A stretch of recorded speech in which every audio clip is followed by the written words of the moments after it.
Diascopo, le miroir du football de la diaspora congolaise.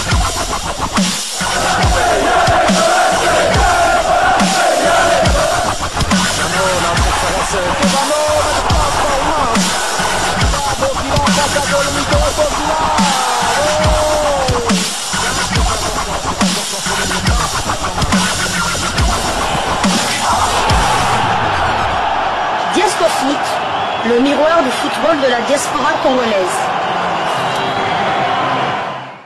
C'est l'heure de partager avec vous quelques news que nous avons pu récolter pour vous, des news concernant la tanière des léopards de la République démocratique du Congo, et cela dans le cadre de cette première livraison sportive de ce dimanche 8 juin 2025, jour J, jour du match. Donc la République démocratique du Congo affronte le Madagascar ce dimanche 8 juin au stade de la Source d'Orléans sous le coup de 16h heure de Kinshasa, 17h heure locale et 18h heure de Madagascar. Et pour ce match, nos confrères d'Afrique Foot nous ont concocté une analyse qu'on aimerait bien partager avec vous avant de vous proposer notre propre analyse de ce match qui va opposer deux équipes qui se connaissent plutôt bien. Je signale d'ores et déjà que la dernière victoire est plutôt du côté des Baréa, donc un match officiel. On en parle tout à l'heure, certainement dans cet article, on va nous en parler aussi. C'est l'article d'Afrique Foot intitulé RDC Madagascar, chaîne et heure du match. Je vais donc vous lire cet article. Ce dimanche, la RDC se frotte à Madagascar en amical en clôture du rassemblement des léopards. Dans ce programme TV d'Afrique Foot, découvrez l'heure du coup d'envoi, les enjeux et la chaîne susceptible de transmettre le match en direct. RDC Madagascar, sur quelle chaîne suivre le match? Le match RDC Madagascar se jouera au stade de la Source à Orléans, France, à partir de 17h heure locale. Il sera 16h en RDC et 18h à Madagascar. La rencontre sera peut-être diffusée sur la RTNC en RDC, mais localement uniquement. Je reprends. Parce qu'ils le disent bien, hein? Peut-être. Ne nous posez plus de questions. Pour cette RTNC, franchement, nous a déjà habitués à des volte-face. Et ensuite, ça deviendra un procès pour les léopards. RTNC, on y reviendra. La rencontre sera peut-être diffusée sur la RTNC en RDC, mais localement uniquement. RDC Madagascar, l'analyse du match. Victorieux du Mali 1-0 jeudi, la RDC aspire à terminer son stage avec un sans faute, histoire d'engranger de la confiance avant la reprise des qualifications pour la Coupe du Monde 2026 en septembre et aussi pour la CAN 2025 du 21 décembre 2025 au 18 janvier 2026. Ce sera sans Cédric Bakambu, libéré pour raison familiale. Axel Toazebe, Afimi Kopouloulou et Théo Bongonda sont également forfaits, mais pour cause de blessures. Ces absences pourraient profiter à Nathanaël Mboukou, lequel a joué 10 minutes face au Mali, mais également à Fiston Mayel et Simon Banza, laissés tous les deux sur le banc en milieu de semaine.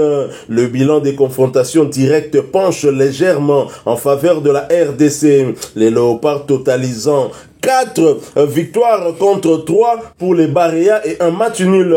Le dernier affrontement avait tourné à l'avantage des Malgaches 1-0 en octobre 2021. Au vu des dynamiques respectives sur les 4 dernières années, les coéquipiers de Chancel Mbemba partent favoris, eux qui retrouvent depuis leur lettre de noblesse avec une 4e place acquise à la CAN 2023, notamment. La République démocratique du Congo face aux Baréa du Madagascar. Quand on entend le nom Madagascar, on a tendance à croire que c'est un pays qu'on pourra battre facilement. On a bien évidemment en tête ce score de 1-6 sous Jean-Florent Ibenge Ikwangé. Et d'ailleurs, j'aimerais vous rafraîchir la mémoire quand même, vous rafraîchir la mémoire par rapport aux confrontations directes lors des 5 derniers matchs entre les deux équipes avant celui-ci. En 2015, c'était un certain 14 juin 2015, République démocratique du Congo, Madagascar Madagascar, victoire de nos fauves, 2-1. C'était dans le cadre des éliminatoires de la CAN. Et pour le match retour, c'était à la date du 5 juin 2016, jour de mon anniversaire. Les Léopards m'avaient offert un très beau cadeau, une victoire sans appel sur le score d'un but contre 6 du côté d'Antananarivo. Toujours dans le cadre de ces éliminatoires-là, c'était donc le match retour. Et puis, on va se retrouver le 7 juillet 2019 lors de la CAN en Égypte. En 2019, 2 buts partout. Avec là, la CAF était dirigée par un malgache. Hein. On se rappelle encore de cette accointance entre le président de la CAF qui était malgache et le président de la Fédération marocaine de football, l'EGJA. Des amis, ils nous ont mis un arbitre marocain qui nous a bien aidé lors de ce match-là. Je me souviens, Chancel Mbembe était parmi les buteurs, hein, je crois, si ma mémoire ne me trompe pas, merci. Et c'était lors de la Coupe d'Afrique, donc, et ensuite, le dernier match, c'est donc cette défaite des Léopards, non, la victoire des Léopards de la RDC en 2021, le 7 octobre, dans le cadre des barrages des éliminatoires de la Coupe du Monde.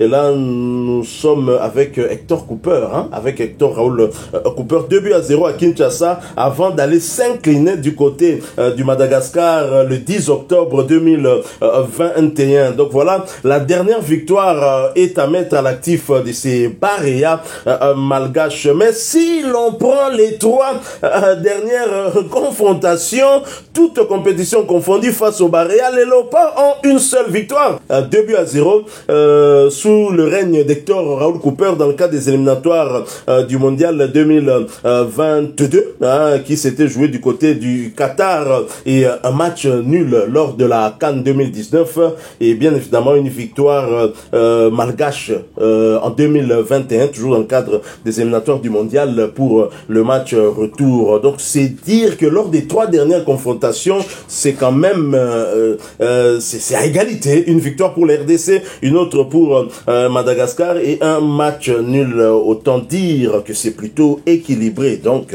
attention à cette équipe. Tout à fait. D'abord, excusez-moi pour ma voix, j'ai la grippe, donc c'est vrai que avec la République démocratique du Congo et Madagascar se sont affrontés déjà plus de 4 fois lors de ces 5 dernières saisons. Ça devient quand même une habitude. Et c'est la République démocratique du Congo qui a fait subir à Madagascar sa plus lourde défaite à domicile. On se souvient du 1-6 avec notamment un doublé de Paul-José Mpoku et un autre de Yannick Yala Boulassi. Et lors des éliminatoires de la CAN, lors des éliminatoires de la Coupe du Monde 2022, nous étions logés dans le même groupe que le Madagascar, la Tanzanie et le Bénin. Et notre seule défaite a été aussi du côté de Madagascar. Donc, c'est vrai que c'est serré. Hein. Donc, cette confrontation, 4 victoires seulement pour la République démocratique. 8 confrontations, pardon, 4 victoires pour la République démocratique du Congo, 3 pour les Malgaches et un nul. Donc on va voir aujourd'hui qu'est-ce que ça va donner. Moi personnellement j'espère quand même une victoire des fauves de la République démocratique du Congo. Ça fera longtemps que je crois qu'il faudra remonter peut-être à 2015, hein, lors de notre stage du côté de Visé en Belgique. On avait battu le Nigeria et le Gabon. Donc il faudra remonter à cette époque. Et c'est vrai que la République démocratique du Congo et les matchs amicaux, c'est pas vraiment une histoire d'amour. Et là, avant la victoire face au Mali, la dernière victoire remontait à 2023. Et c'était face à l'Ouganda, justement. Et cet adversaire malgache qui a fait l'objet de beaucoup de critiques, hein, moi en premier, notamment parce que il y a des problèmes au sein de cette fédération, mais quand même, on est heureux de dire que les Malgaches vont bien jouer ce match, hein, et comme les Léopards de la RDC, vous pouvez d'ailleurs le voir sur ces photos, les Léopards se sont entraînés, ont eu une dernière séance d'entraînement hier, toujours sous la direction de Sébastien Desabres. Nos fauves vont continuer donc à peaufiner leur préparation pour ce match. Un match qui a un enjeu, ne serait-ce que pour le classement FIFA, qui permettrait à nos Léopards d'améliorer leur position au niveau du classement FIFA. Moi, j'espère en tout cas qu'on va intégrer le top 10, étant donné qu'on a eu à battre une équipe du top 10. Parce que pour gagner des points, il faut affronter des adversaires qui sont devant aussi, ou bien qui sont mieux classés aussi. C'est vrai que les points qu'on pourrait gagner face aux Malgaches ne peuvent pas avoir peut-être un même impact que des points remportés face à une équipe malienne.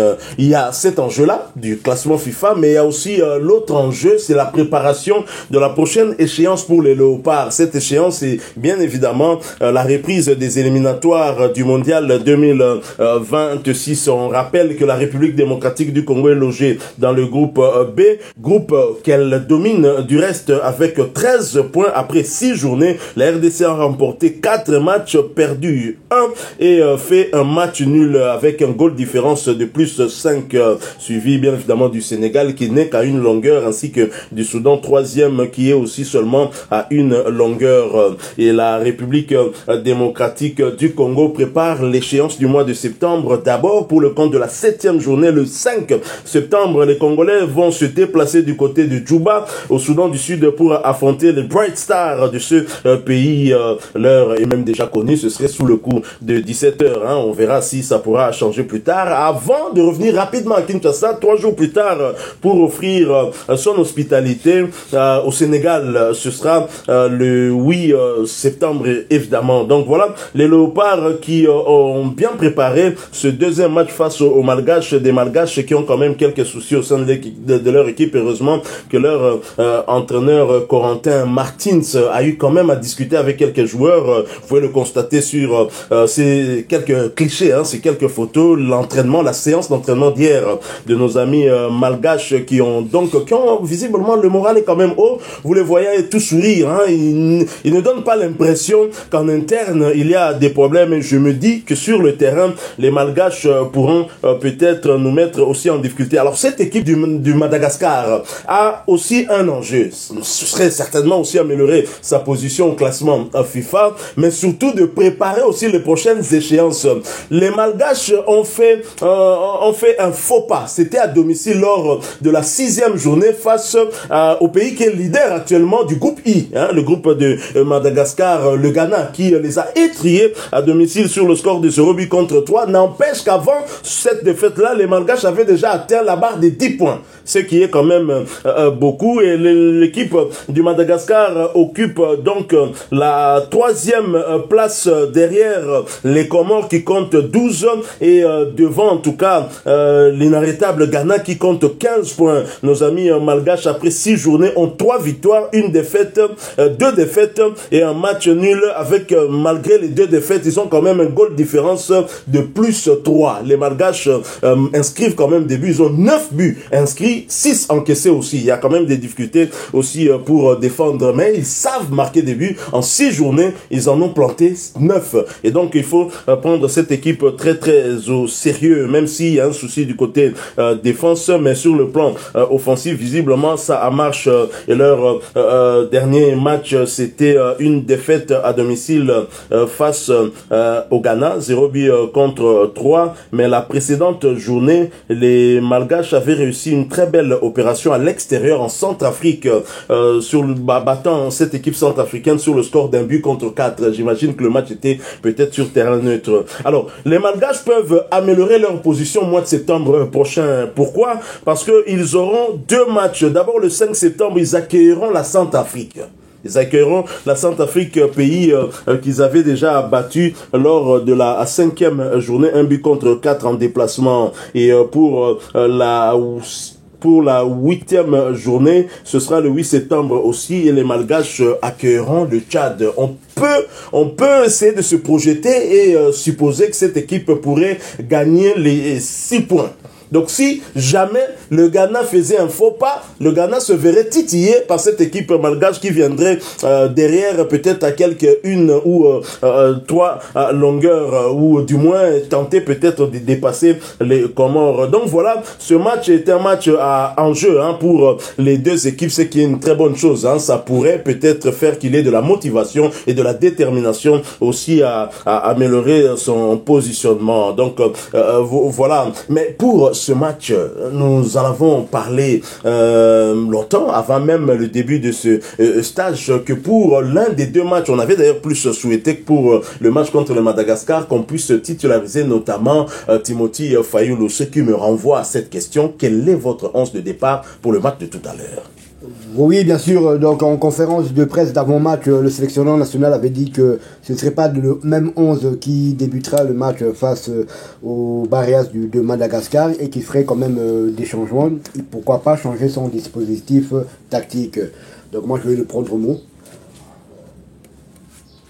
Voilà, donc moi je vais changer quand même, je vais modifier quand même le 11 de départ par rapport au match face au Mali et changer le dispositif tactique. Moi je jouerai en 3-5-2.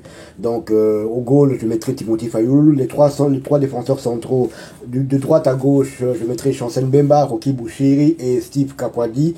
Au milieu je garderai quand même Noah Sadiki qui a été bon contre les Aigles du Mali. Je mettrai Charles Piquel et Doka Yembe. Et sur les pistons, à droite, je mettrai Elia Meshak. À gauche, je mettrai Joris Kayembe. Et devant, je mettrai Yohan Wissa et Simon Banza.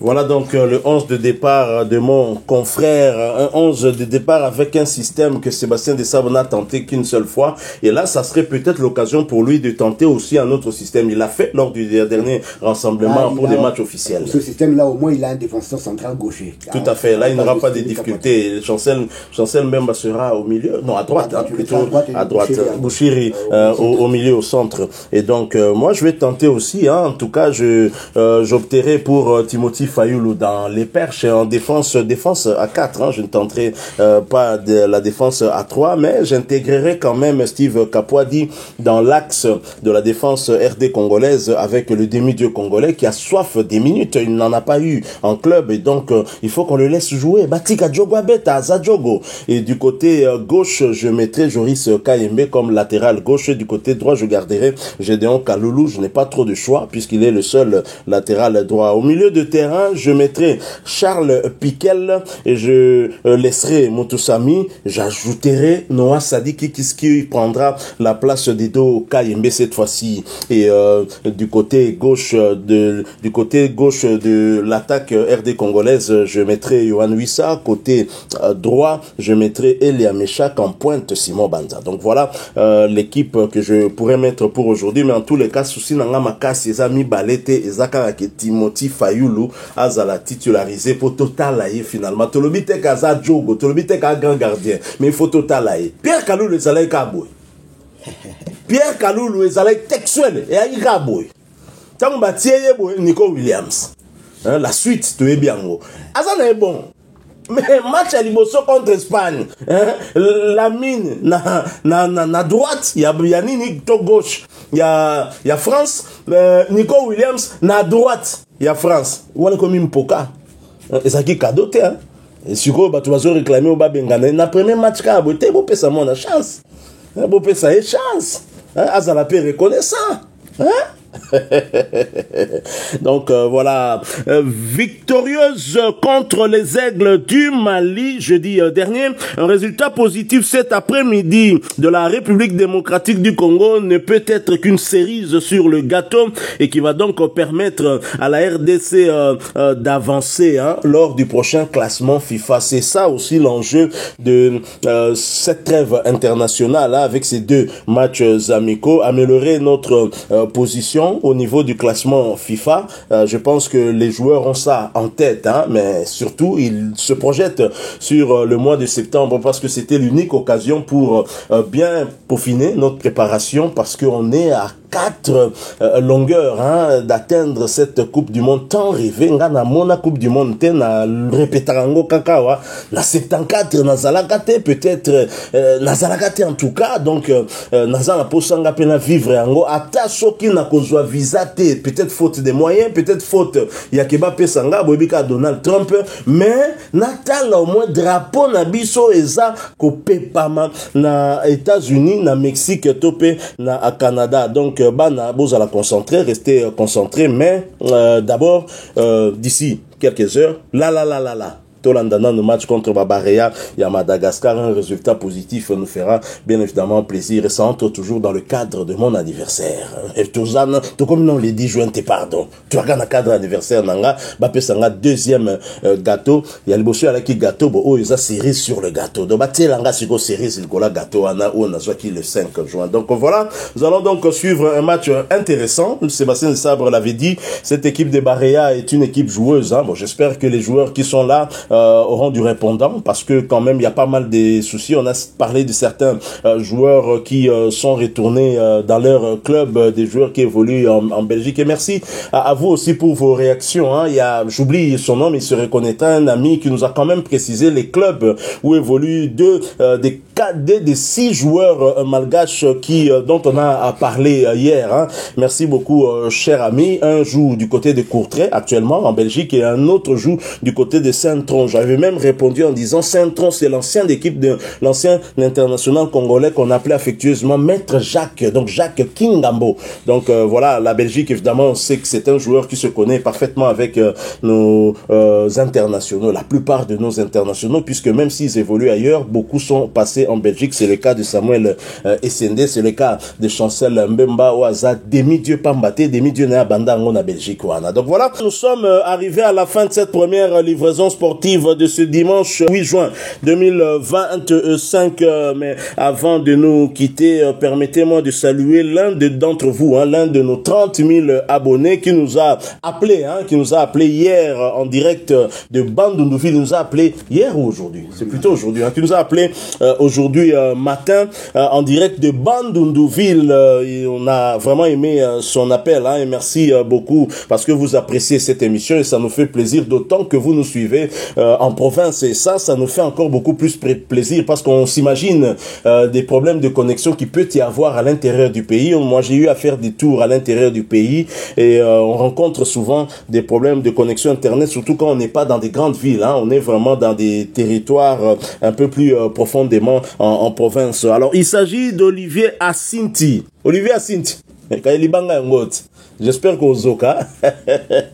Merci beaucoup pour l'appel, pour les messages, hein. N'hésitez pas en tout cas. Des messages, oui, on peut discuter, mais beaucoup plus discuter aussi football. Parfois, vous nous posez des questions. Souvent, vous nous apportez aussi des informations. Cela nous fait vraiment plaisir parce que vous enrichissez cette chaîne YouTube. Parce que nous, on ne peut pas tout connaître. On ne peut pas avoir toutes les informations en temps et en heure. Et parfois, vous pouvez avoir une avance sur nous. N'hésitez jamais de nous donner des informations. Alors, si vous voulez qu'une information que vous avez nous parvienne rapidement, c'est vrai que parfois en commentaire, on peut avoir du retard à venir répondre, mais quand vous envoyez un message via notre numéro WhatsApp, là, à coup sûr, nous allons voir et certainement réagir lors de la prochaine livraison. Encore une fois, merci à vous. Si vous avez aimé cette première livraison, laissez-nous un maximum de j'aime. Merci de partager avec nous en commentaire votre point de vue, votre pronostic pour le match de tout à l'heure et pourquoi pas votre 11 de départ. Il n'est pas encore 16h de Kinshasa. Je rappelle, le match